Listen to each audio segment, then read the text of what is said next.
Good morning nga pala mga lods. Gumagawa pala ako ng ganito mga idol. Ang sabit dito ano, sa dala na inaano ko. Ito siya.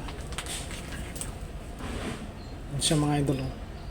Ang sabitan niya mga lods. Nagamit dito sa sabitan mga idol. Pang bulsa mga lods.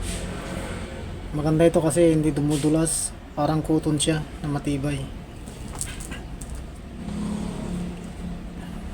May nagpapagawa ng dala kaya yung mga pinaglumaan ko rito yun ang ano ko ginagawa ko, tapos bibinta ko siya para hindi masayang magamit pa. Ganito siya mga lods ito ang ano niya, yan siya in-order ko siya sa online. Bali ang size nito Coralon kung tawagin ito mga lods, 20 by 18 siya. Online siya kahit sa basta sa online. Mili na kayo dyan, Shopee o Lazada. Pati sa TikTok meron siguro ito. Ganito lang mga lods putulin nyo ng mga ganito ganito siya.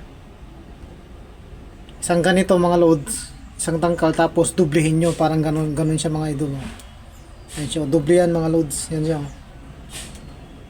tapos kikita nyo to mga lods, yung ano nya ito ano yan, may ano siya yan parang may lining siya na igaganon nyo siya mga idol. Gaganon nyo, tumbukin nyo yung lining pag ganon yung ikot nya patulak para mag ano siya, matali siya mga idol.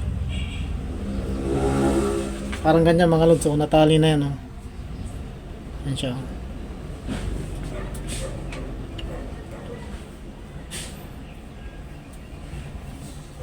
Ano nyo lang ng ganito mga idol, ganyan ganyan mga lodi. Iangat ko lang yung para makita nyo.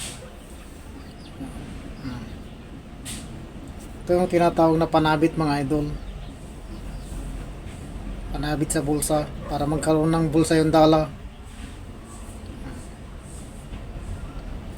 Kasi pag may bulsa maganda. Tapos maganda rin kayo ng katol mga lods. May sindi na yan para hindi kayo mahirapan. Kasi pag lighter, maano siya, masyadong maksaya. Ito lang ano nyo siya sa dulo mga lods, ganyan, ganyan siya.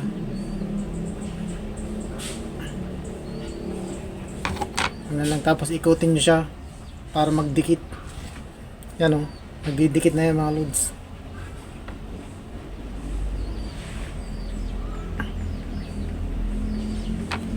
Tsaga lang ito mga idol, hindi makakukuha sa paspasan ito. Pag nakaputol na kayo, susukatin nyo na lang siyang para hindi matrabaho mga lods. Ito meron na pala akong nagawa. Ito marami na yan mga idol, mga 20 na siguro yan. Nakulangan na kasi ako ng panabit kaya tali sa panabit. Bali yung mga pinaglumaan kong dala mga loads, siyempre may naghahanap, binibinta ko na lang siya ng mura mga loads. 3.5, 3.2 ganyan. Pero matibay pa yung mga ito mga idol, hindi siya basta-basta magagamit pa ng taon pa ang gagamitin.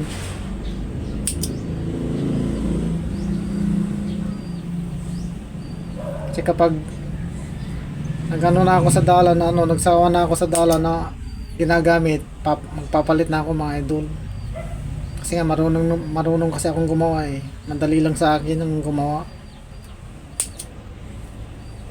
Para naman sa mga naghahanap ng mga ganitong panghuli ng isda mga loads, kontakin nyo lang ako mga idol. Cellphone o kaya sa sa Facebook ko mga loads.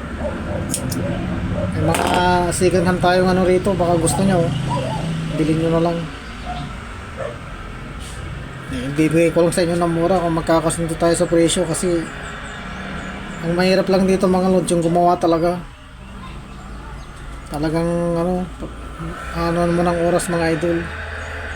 Hindi yung gawang lang mga lods, gawang madalian dapat may quality mga lods ang gawa.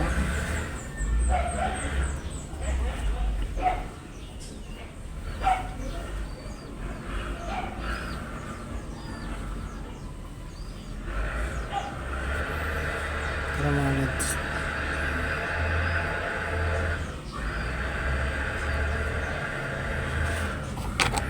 Tinuturo ko na yung mga technique mga idol para ano, sa mga gustong gumawa nito, madali lang silang matuto.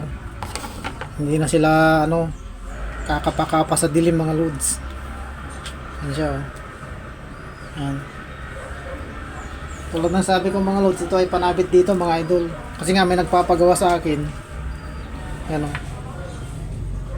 Hindi may, ayan, kita niya pa mga lods, yan siya oh.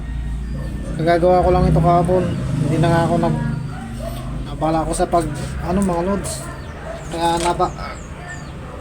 bumababa yung engagement ko kasi minsan napapagod ako na tinatamad na ako mag-open ng Facebook minsan.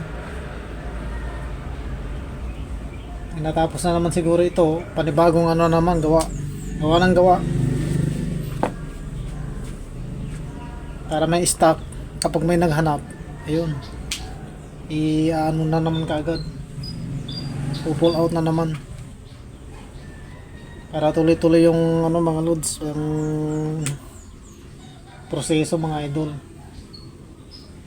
para may naghanap ng ano, hindi meron ka ng ano, meron ka ng stock, hindi ka nagagawa ng ano, mandalian. Lalo pa ngayon, malapit na yung fishing season ng ano, yung isda, kasi malapit ng tag-init eh. Eh mga lods, pinakita ko lang para makita nyo rin yung ginagawa ko ngayon. Ano, ay na yung ano, muli ngayon mga lods. Umuwi ako ng ano, walang nadali. Pero okay lang, walang problema yan. Kasi ganyan talaga ang buhay ng ano, mangingisda mga lods. Kung minsan may mahuli, kung minsan wala.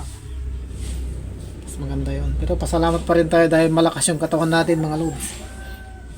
Okay mga lods, hanggang dito na lang. Bye bye sa inyong lahat. God bless. Salute.